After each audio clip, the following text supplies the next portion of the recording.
За бүгдээрэнд нь энэ сайхан шинэ өглөө, шинэ өдрийн мэндийг хүргэе. Тэгээ бүгдээрээ сайхан амарсан байхаа. Тэгээд хамтдаа эзний өмнө ирээд хамт залбирая. Бидний хайртай эзэн минь, таньдаа бид талархаж байна. Энэ цагийн төлөө таньдаа баярлалаа. Өнөөдөр та бидэнд хандан үгээ хэлж, таны үгийг энэ өдрийн турш бодож, бясалгаж, тунгааж, таны үг дотор алхахад эзэн минь та бидэнд туслаарай. Эзэн Есүсийн нэрээр бид хамтдаа залбирanгуйлаа. Амен. Амен.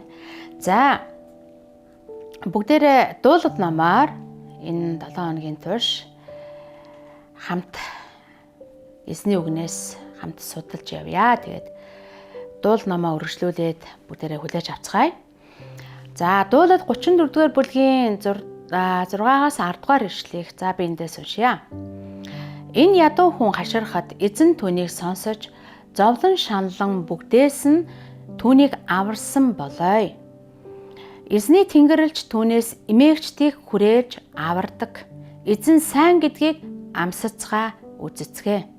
Дотор нь хорогддог нэгэн юутай өрөөлтэйвэ. Түүний ариун хүмүүсээ та нар эзнээс эмээгтэн. Учир нь түүнээс эмээгчдэд юу ч дутагддаггүй. Эдэр арсланч гачигдан өлсөж байдаг. Эзнийг хайгчид харин ямар ч сайнаар дутагдахгүй гэж. Амен. За тухайн үед Давид зүхтаж яваа тийм ээ.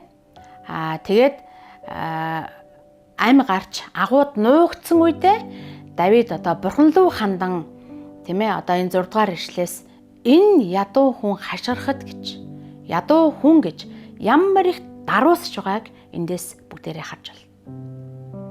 Би бурханы тусламжгүйгээр хинч бишээ гэсэн тэр даруй байдлыг бүгдээрээ Давидын энэ үгнээс бас хүлээж авъя.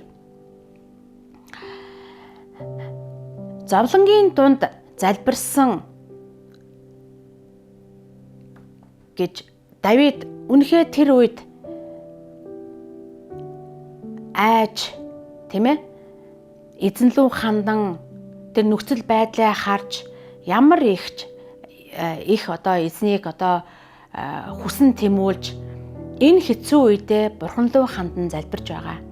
Тэгэд бурхан надад хариулсан юм аа гэж үнэхээр бурхан миний гуйлтыг, залбирлыг үнэхээр бурхан сонсож надад хариулсан гэдэг энэ даруй зүрх сэтгэлийг бүгдээрээ энэ 6-7 дугаар ишлээс бүгдээрээ хүлээж авъя.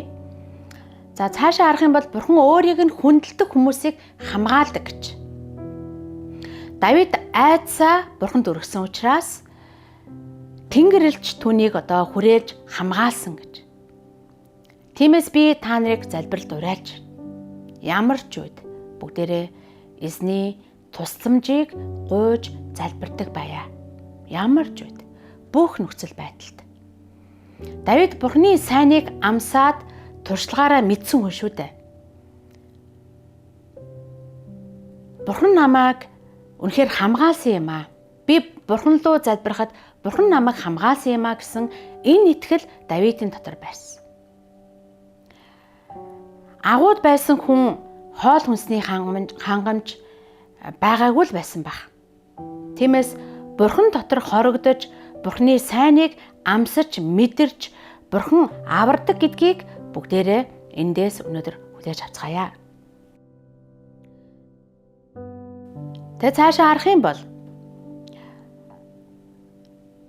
түүнээс эмээгтэн гэж бурханаас эмэх, бурханд найдах. Давидын энэ зовлон зүдгүүрт бурхан бүр боддоор оролцож байгааг бүгдээрээ эндээс харна. Бурхан үнэхээр өөрөө аварч, бурхан өөрөө хамгаалсан гэдгийг эндээс бүгдээрээ хүлээж авъя. Тэгэд өнөөдрийн бидэнд хандан хэлэгдэж байгаа бас Давидын дууллаас бурханд бүгдээрээ найдаа, бурханд бурханы үгэнд дуулууртай бай. Бурханыг хүндэтгэн гэдэг энэ ямар гайхалтай чухал зүйл вэ гэдгийг бүгдээрээ эндээс хүлээж аваад эзний өмнө ирээд хамтдаа залбирая. Халелуя Иесус. Хайртай бурхан минь таньдаа бид талархаж байна. Эзэн минь бид таны сайн сайхныг амсаж, танд найдаж, дуулууртай байж, ямар ч үед таныг хүндэлж, таныг хүндэлсэн тэр хүндлэлээр бид алгахад та бидэнд туслаарай эзэн минь. Ямар ч үед бидний дотроос хүндлэл байх болтугай. Таныг хүндэлсэн хүндлэл байх болтугай. Эзэн таны үгэнд дуулууртай байж, таны үг дотор алхаж, таны үгээр босгон байгуулагдаж, урамшигдан урагшлах тэр хүчийг та бидэнд өгөх болтугай. Эзэн Есүсийн нэрээр бид хамтдаа залбирanгуйлаа. Амен.